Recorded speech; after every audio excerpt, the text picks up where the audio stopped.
देखिए, इसको डेस्परेशन ये डिपेंड करता है कि आपकी हर व्यक्ति की एक अंदर की प्रतिबद्धता होती है। कोई कंजर्वेटिव हो सकता है, कोई लिबरल हो सकता है। तो लिबरल टर्मिनोलॉजी में आप कह सकते हैं कि डेस्परेशन है। इसको आप स्ट्रेटेजिक मनूवर भी कह सकते हैं कि वो वेट करते हैं कि आप एक गलती करो और उस गलती पे पूरा कैंपेन हम बनाएंगे।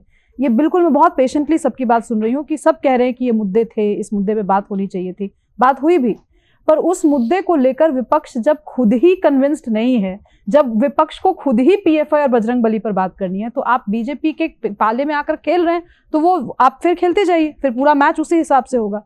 आप मुझे बताइए सुमित जी, इस देश में बेरोजगारी का मुद्दा मैं 2014 से सुन रही हूँ। 2014 चुनाव ठीक है, उस 2014 में बीजेपी ने इस मुद्दे को बुनाया, सरकार बनाई। उसके बाद से लगातार विपक्ष इस मुद्दे को लेकर जाती है, बेरोजगारी और जितने भी सिविक इश्यूज हैं जो बहुत इंपॉर्टेंट है, जाने चाहिए।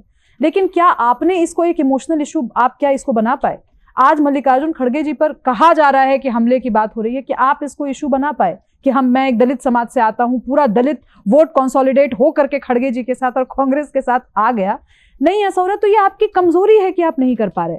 अब इस आपकी कमजोरी को ढकने के लिए आप अगर कह दें कि बीजेपी डेस्परेट है, तो आप कह सकते हैं। आज मणिपुर की याद आ रही है, हम सबको मणिपुर की बहुत याद आ रही है। मैंने देखा है, जब मैं 2015 में गई हूँ वहां, 3 महीने तक इकोनॉमिक ब्लॉकेट पे जिस तरीके से कार आज लगी हुई है, एग्जैक्टली वैसे लगी रहती थी, जल रहा होता था सब कुछ। और यहाँ बैठ करके पत्रकार कहते थे कि टिरेनी ऑफ डिस्टेंस है, लंबे लंबे अखबार में एडिटोरियल छापे जाते थे। तब तो मणिपुर की याद हम में से किसी को नहीं आई। आज आपको मणिपुर की याद क्यों आ रही है? क्योंकि चुनाव वहां क्लोज हो गया है। क्लोज अगर नहीं होता, कांग्रेस जीत रही होती, बुरा मत मानिएगा सुमित जी, बट हम ये चर्चा नहीं कर रहे होते।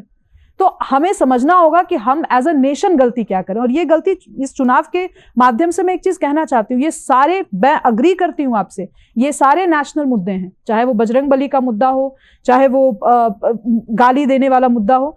आप उसको क्यों बनने दे रहे हैं लोकल इशू? मैं ये समझ नहीं पा रही।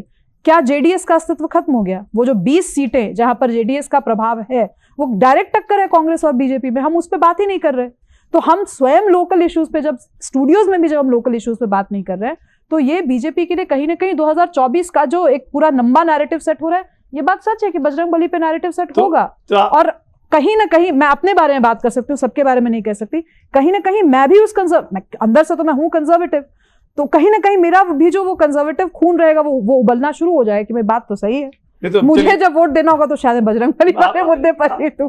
चाहे मैं चिढ़ी रहूं कि करप्शन है, चाहे मैं चिढ़ी रहूं कि जिस हिसाब से होना चाहिए नहीं हो रहा है, लेकिन जब मैं वोट डालने जाऊंगी उस क्यूबिकल के अंदर, उस 2 सेकंड का नाम लेंगी, उसके बाद बटन दबाएंगी जो प्राइम मिनिस्टर बोल रहे हैं। बिल्कुल उस समय मैं बजरंग बली का ही नाम दूं। मन से उजाला कर चले, मन से उजाला कर चले, एक अमर उजाला कर चले, उजाला कर चले।